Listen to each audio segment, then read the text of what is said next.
What's up in War Eagle War Rapport family? It's your guy Ike Jones. We're back with another morning drop, and we are doing it facts or nah bi-week edition style. Let's get straight to it. Y'all know how we do. Let's drop it on them.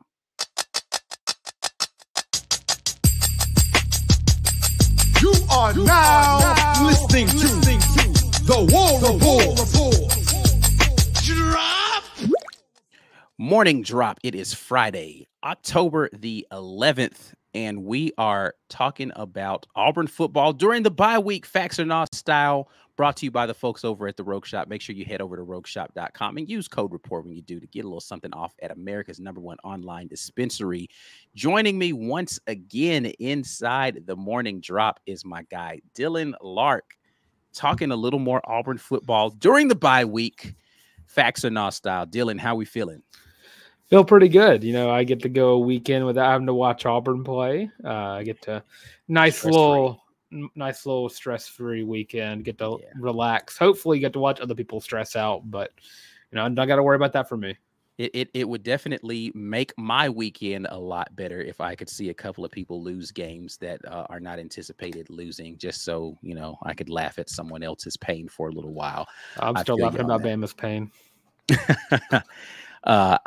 You know what? I was off of that Bama game after Saturday night, man, because Auburn lost 2. It made the loss that Auburn took feel a little less weighty, but you know, I'd have felt a lot better and had a lot more jokes had Auburn won the game as well. Since there were upsets all over college football, I wish Auburn could have joined the party. So, you know, it is what it is. But hopefully the rest of the season works out a little bit better. But speaking of the rest of the season, we are going to jump into this facts or not style. And the theme is going to be these last 6 games. We're not going to talk about specifically the Missouri game because we got plenty of time to talk about that. Let's talk about things during the bye week, Auburn related. I will get it kicked off with a guy who has done a really good job for Auburn coming over in the transfer portal and been a great receiver for Auburn thus far, on the current watch list for the Biletnikoff. And the question here is, facts or nah,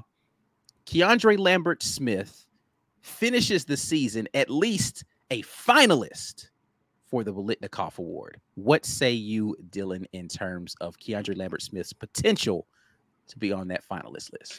Now, this question implies that he gets invited to the ceremony, correct? Yeah. It pains me to say it. I'm going to go with nah on this one. I think that he's done enough to be remembered all time as an Auburn receiver. You know, as an all-time great. You know, getting that 1,000-yard season, knock on wood, and hopefully he can get that. He's definitely on pace to do that. But a great Auburn wide receiver season does not imply a great all-timer wide receiver season in college football. He'll be remembered as an Auburn legend, but I don't think he'll be in the conversation when the season's over. I think there's too many guys that are ahead of him. Yeah, I'm going to have to agree with you. I'm going to go nah on this. I think that he's having a good season so far. He is amongst the leaders in the conference. I just don't know that Auburn's really going to throw the football enough for him to get into the top receiver in the nation type of recognition. I do hope that he does get to that 1,000-yard receiver status, just because Auburn has not had that in a very long time. 1999, the last time that's happened. So I hope he makes it there. But to your point, that's not enough to be the best receiver in the country or amongst, you know, I mean, finalists is usually top 3 to top 5. He won't be. He'll be lucky to make the semifinalist list, I think, in the Biletnikoff when it's all said and done. I just don't see an Auburn offensive explosion in the pass game erupting in that way down the stretch. And there's just too many good defenses left on Auburn's schedule. If they had a couple of cupcakes left and he was where he was sitting right now, then maybe he could explode another couple of games and get up. But yeah, I'm going to have to go nah. Yeah, I think it'd be awesome though. I can't lie. It'd be awesome if it could happen. Yeah. But also I think there's a guy on the other side of the state of Alabama who might be in that conversation. I don't whatever. All right, let's move on.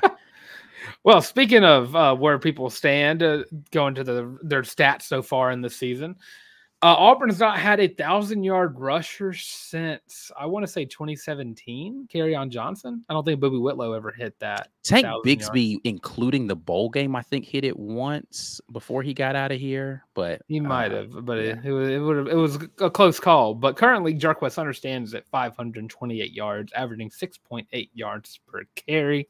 So, facts or nah, Jarquez Hunter ends the season with that 1,000-yard, the stat line that he's been itching for. The answer to this one better be facts. I just talked about how I don't think that there's going to be a passing offense explosion. There needs to be a commitment to running the football, and Jarquez Hunter needs to get 500 more yards this season through the remaining 6 games. This is going to be, and I just talked about the defenses that are left on the schedule for Auburn. Missouri got ran over by Texas A&M. So that's a game where if you're committed to running the football, unless they fix their issues versus in UMass was their get right scenario, you've got an opportunity to run the football well against them. Kentucky is going to be a game where you need to be able to do that. So it's going to be a win in the trenches type of game.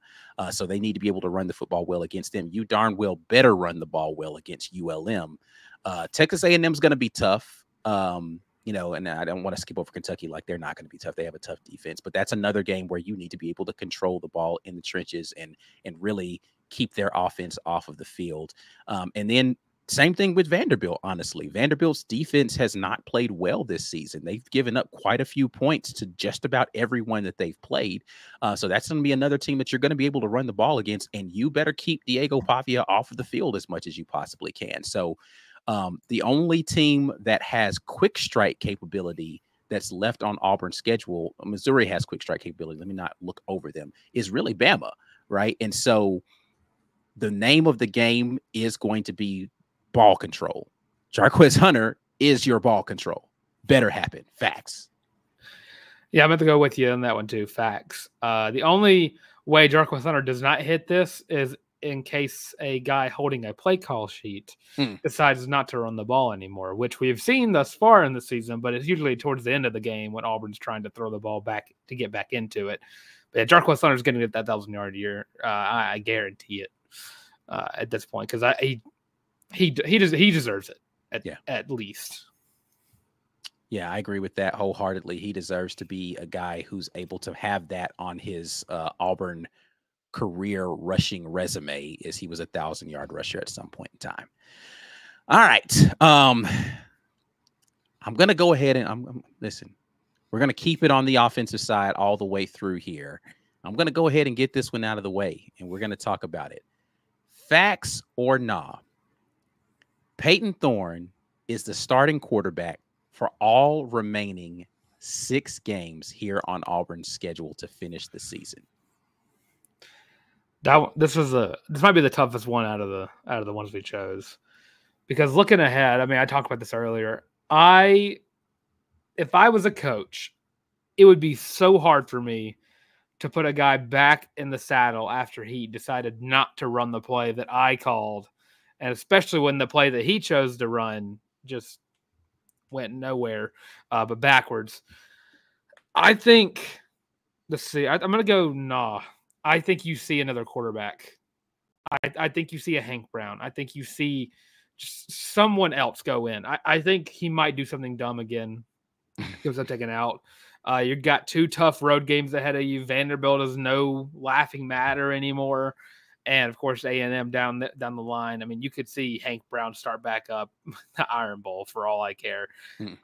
It's a dumpster fire of a quarterback room, and at some point you got to start throwing guys in to see if anything will work. But hopefully you just run the ball 40 times a game to end out the season, and then no one gets to throw the football. I'm going to say facts on this. I think he's going to be the guy going forward for the remainder of the year. I just, if he hasn't done anything to make you lose faith in him to this point in time, here's the thing, if he trots out there as a starting quarterback for Missouri, he's going to start for the rest of the year. Like, unless he goes out there and pulls a Hank Brown versus Arkansas and throws 3 picks in the first half of the game, and then Hank has to come in replacement duty and plays well. That's the only scenario I can see, barring injury. And, injury is not going to be something I want to factor into any facts or not question. That would make Peyton Thorne not your starting quarterback. So I'm going to say facts. He's going to be the guy for the remainder of the year. And, I think the coaching staff feels like he gives the best chance, or they wouldn't keep playing him through all of the turmoil that has happened thus far in this season. So I don't know that I think that it's a great idea, but hey, I think it's going to happen. So I'm going to have to go facts on this. You say if he pulls a Hank Brown versus Arkansas, but Peyton Thorne could very well pull a Peyton Thorne versus Cal. Listen, it's out there on the resume. You're not wrong. You're not wrong. But listen, I know the Auburn offense has had performance issues, but I don't know that Joy Mode could help them. But maybe, right? Maybe they should go to tryjoymode.com, get 20% off plus free shipping if they use code Rapport. Joy Mode is a healthy alternative to the gas station pill or going to the doctor and getting some sort of prescribed thing with a bunch of side effects. Joy Mode's got you covered if you are having issues with your performance. It even can help you in the areas of cardiovascular health when combined with a healthy diet. Joy Mode's got you covered. Make sure you head over there to tryjoymode.com. Again, you get 20% off plus free shipping if you use code Rapport when you go over there. And we certainly appreciate you all for continuing to support the people who support the work over here at the War Report. Let's get back over into facts or nah stuff. And Dylan, let's get the second half of this kicked off in wonderful fashion with another facts or nah. Now, we've been very heavy on the offensive side of the ball, and now I think it's time to flip it over to the defensive side of the ball.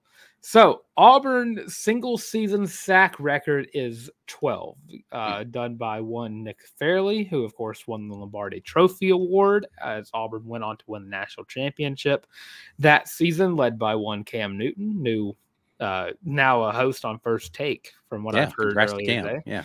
Yeah, I might actually start watching that for Cam. So, facts or not, Keldrick Falk currently has 5 sacks on the year, but can he break Nick Fairley's single-season sack record? Ooh, this is a tough one for me. I am going to go nah on this, even though I'd love to see it happen. I think he has the ability to do it. I just don't know that he is going to do it. You said he's got 5 right now? Yep. That means he would need to get 7 in the remaining 6 games. So he needs to average just a little over 1 sack per game. I can't see it happening. He can go out there, maybe have a couple of multiple sack games, but I think he's going to have a couple of games where he doesn't get any sacks. Now, I will say this.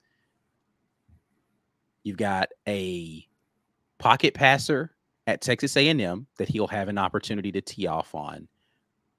But that's going to be it, right? There's a bunch of mobile guys left on there, right? Like you've got Vandegrift.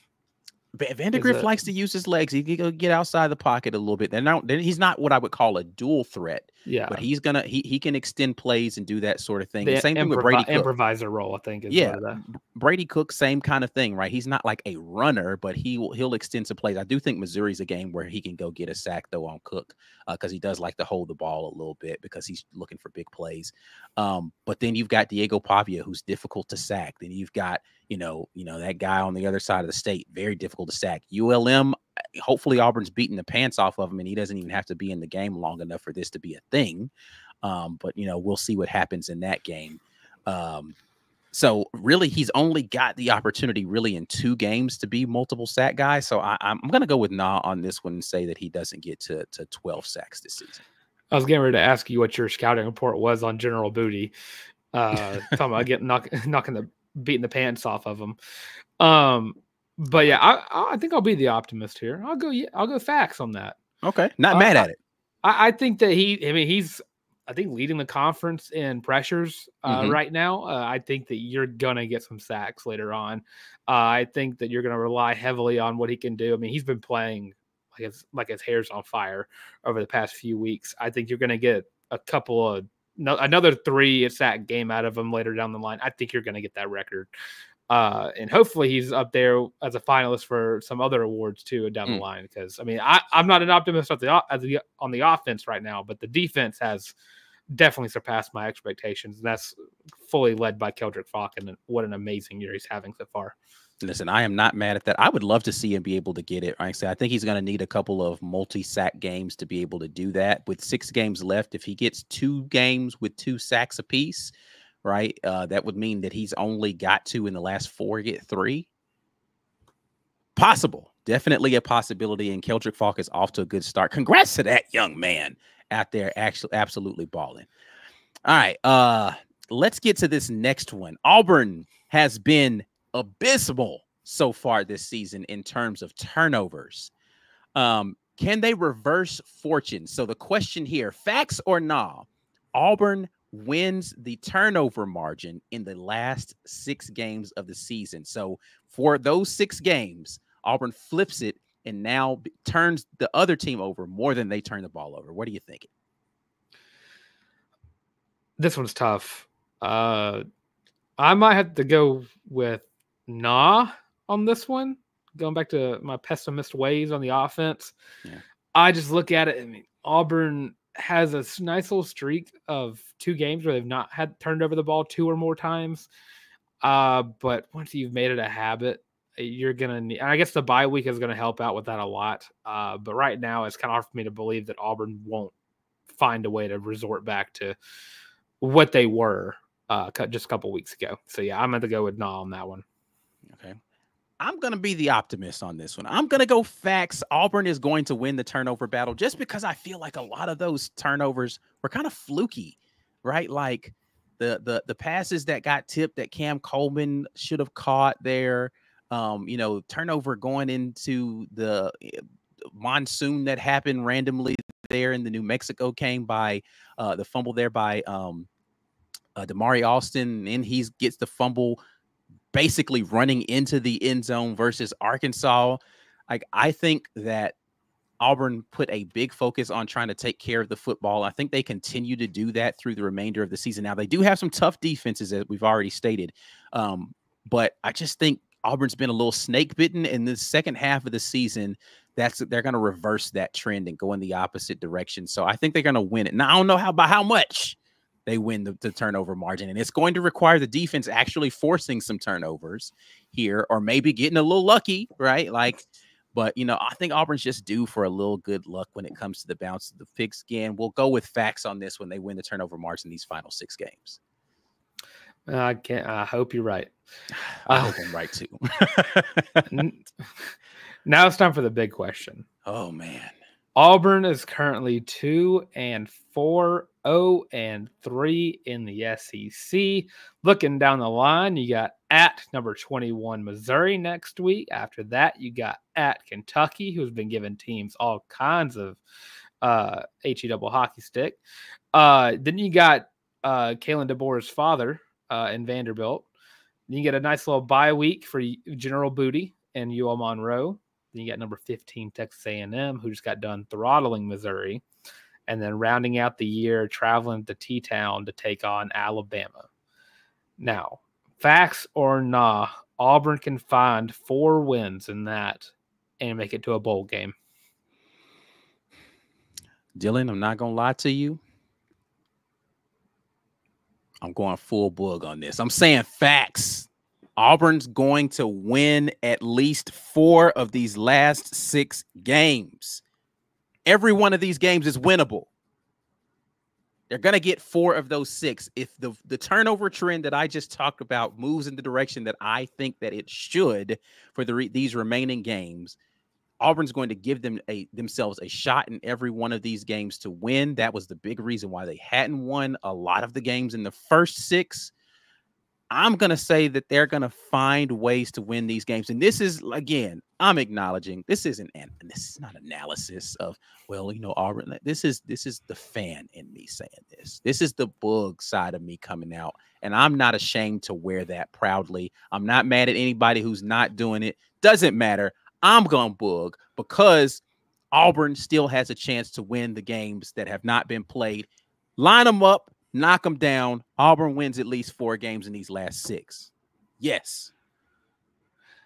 Well, I think I talked about this with I think it was Mike. I called it this. I'm gonna go reverse bug here. I'm gonna go goob on this one. Yeah, I'm gonna go nah. I think you can win 3. I think you can round out with a 5-7 record. But I think until I see what Auburn football team goes out on that field versus Missouri, I cannot in good confidence say they can win 4 games, because all I've seen is a team who just knows how to throw games away.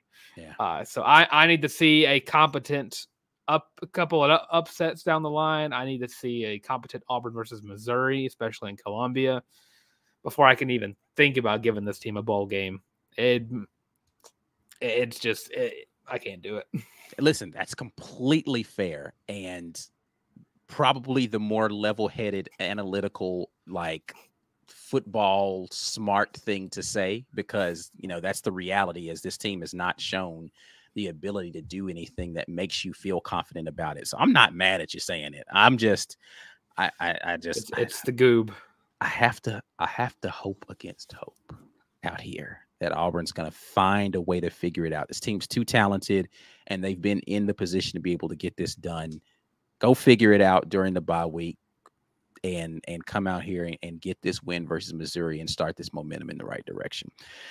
All right, we are going to get out of here, though. Enough of this talk. Dylan, as always, tell the people ways that they can keep up with the great things you have going on over at the College Loop. Of course. You can watch me anytime at the College Loop. That's every Sunday. We have a live stream. We'll do a live stream talking about just college football in general. What did we learn about Missouri? They're traveling to play UMass, which is a very weird game that's going on this weekend. And, of course, all of other college football, because Auburn's on bye week. We get to chillax for a little bit and just talk ball.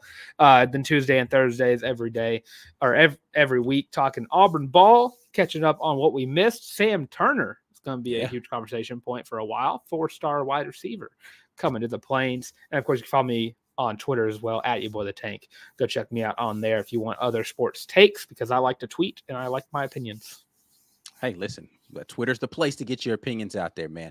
All right, we are going to get out of here. As always, the morning drop is brought to you by Rogue Shop. Make sure you head over to rogueshop.com. Use code Rapport, a little something off, America's #1 online dispensary. Sleep, stress, pain, anxiety relief, all there for you at the Rogue Shop, and they will definitely appreciate you dropping in over there. Before you get out of here, make sure that you like this video, subscribe to the channel, and keep your notifications on. We just might do more content coming later on today. I don't know. We'll find out. But definitely appreciate you guys. Until the next time, and as always, War Eagle. War Eagle.